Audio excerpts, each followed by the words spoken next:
I mean, I want you to think about all the top producers that you've worked with or seen over the years, because you've probably have had access to more top producers possibly than anyone I know.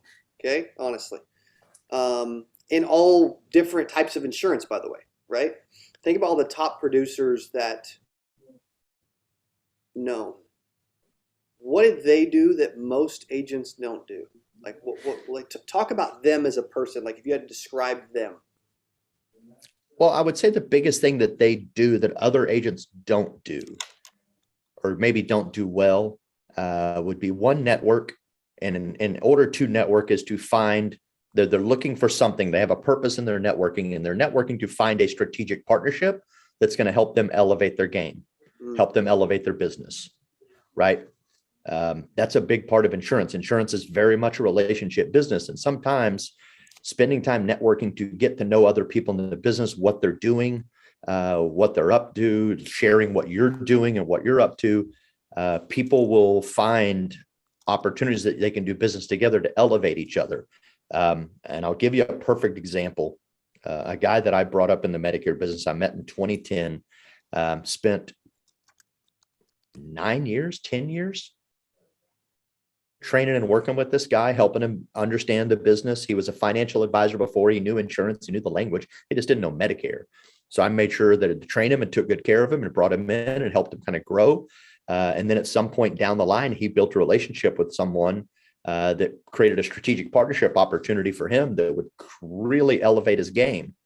Unfortunately, I got put in a position and I couldn't match the deal at the time. And he kind of got offered a sweetheart deal. Now he runs one of the larger FMOs in the nation in Medicare products. So the lesson in there is always listen for opportunities as you're talking to people and look for strategic partnerships. Look for other ways that you can build your business or elevate your business to another level other than just hard work. Hard work's going to win most of the time, right? If you can outwork your competition, well, you're going to see more people, you're going to make more sales, you're going to make more money, you're going to have more money, right? And that's going to attract more people to your team when they see that. But what are the other ways that you can work smarter and not harder? And I think that's a big thing that some of these monster guys out there that scale through the business very quickly are very good at doing. They're not just good at outworking other people.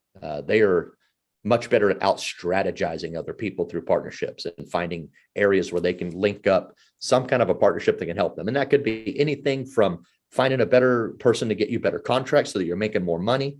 Could be finding a better lead vendor that gives you higher quality leads at a better deal. Could be finding if you're in the Medicare space, a primary care clinic group that's trying to grow and make a deal with you. Like I just landed where we're actually now teaching educational workshops inside their facility.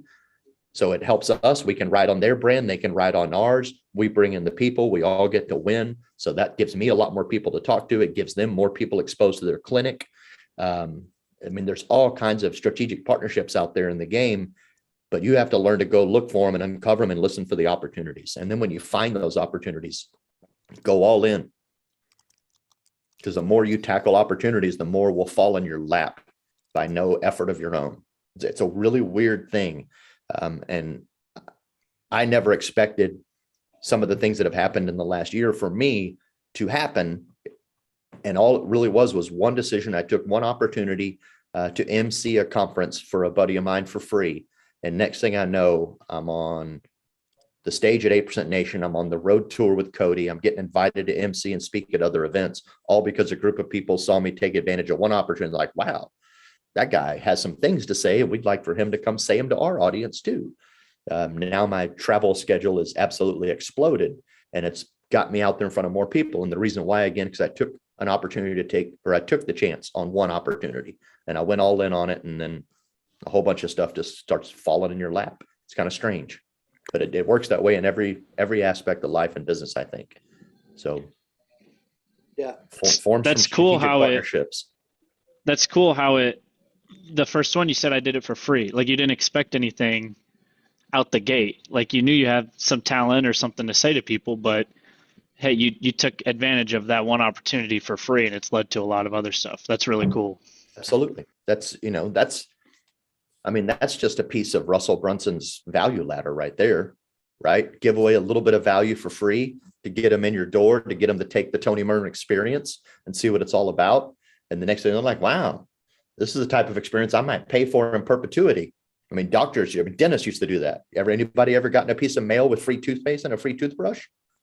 Same concept. They're dragging you in for free, give you a little bit of something for free.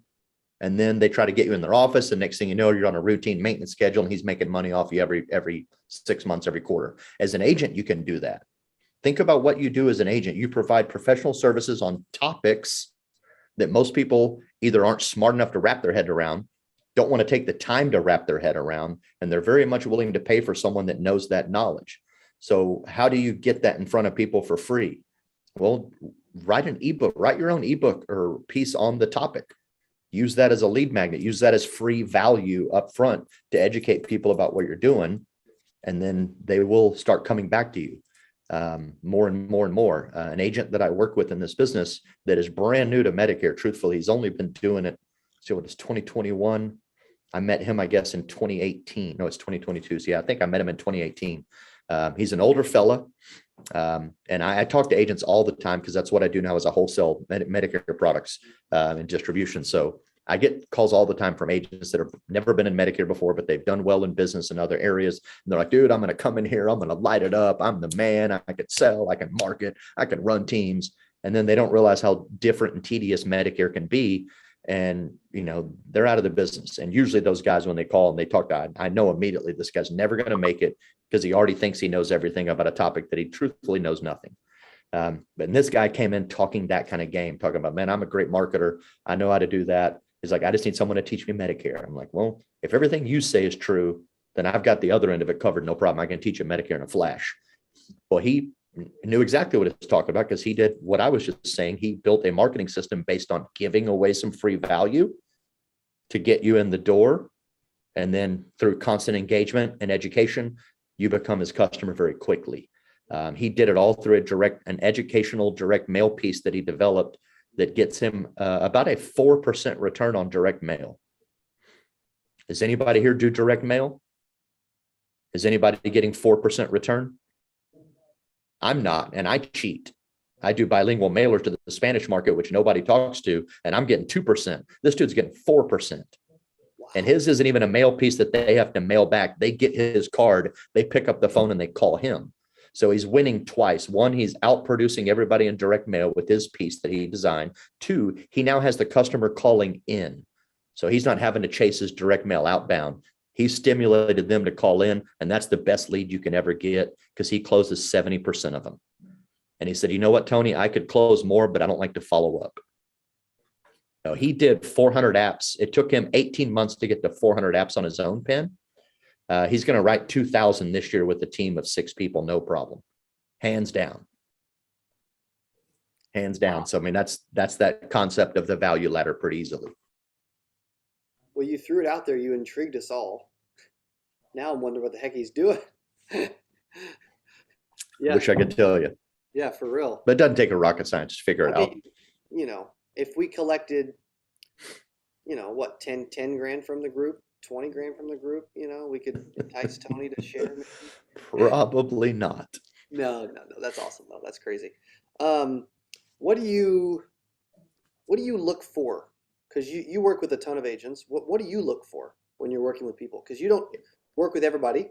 You definitely not. Which is smart. I tend not to work with brand new agents. Not that I can't, but brand new agents, there's a different skill set that for the agent, for me to work with them, there's a certain skill set they have to have because I don't have the ability to go do car rides with agents. I don't have the ability to sit across from you in a sale and teach you how to do the sale. So you already have to have the sales experience if you're going to work with me. You already have to have that. And you already have to have the ability to get your own butt out of bed and go to work. Beyond that, I'll meet you halfway every day. So the agents, when I'm doing distribution and recruiting, I'm looking for agents that are already in the business. They're already doing very well. And they're typically just looking for better widgets to plug into their model. Right. So I work with a lot of FMOs and agencies out there because I am at the top of the food chain on the contract level.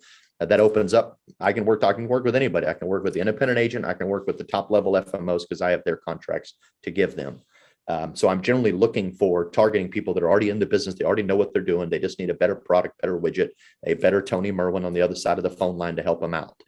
Alternatively, I will take on brand new agents if they can prove to me that they have the ability to completely manage themselves. If they can manage themselves on the day-to-day stuff, then I can support them on all the other items, Zoom call, trainings, whatever you need. Like I tell my agent, like I always work with the squeaky wheels, right? If you come in contract with me and I never hear from you again, well, I just assume that you must be living your best life out there. I'm going to check in on you every once in a while, but I'm not going to babysit you. I'm not looking for people to babysit. I don't have time to babysit agents, and that's not my model. That's a different model, and I have nothing against that model. It's just not my model, right? So when I work with new agents, like you have to be able to show me like that you have the ability to find your own water for the most part, and I'll just help you learn how to find more water, if that makes any sense at all, right? I can lead you to the trough to drink. I can't make you drink it kind of thing as well. So I look for a different type of agent. And that's not to say anything, that's not disparaging other models by all. It's just, I know what I can't do. So if a brand new agent fresh out of licensing school comes to me, it's like, hey, I want to work with you. Like, it's probably not the right fit for you, brother. Just telling you right now, like you need someone that can be there with you constantly, teaching you a sales system and showing you all of the ins and outs of all the pieces, right? Hey, if you enjoyed this, I got another one you're gonna love. It's right there. Click on it. See you in there. I want to get everybody's attention really quick before we dive into this, because you've pulled off some incredible stuff. Like, what's a number of how good this business has gotten? Well, at our peak, we were selling about 14 million in annual premium med subs. We had about 40 agents.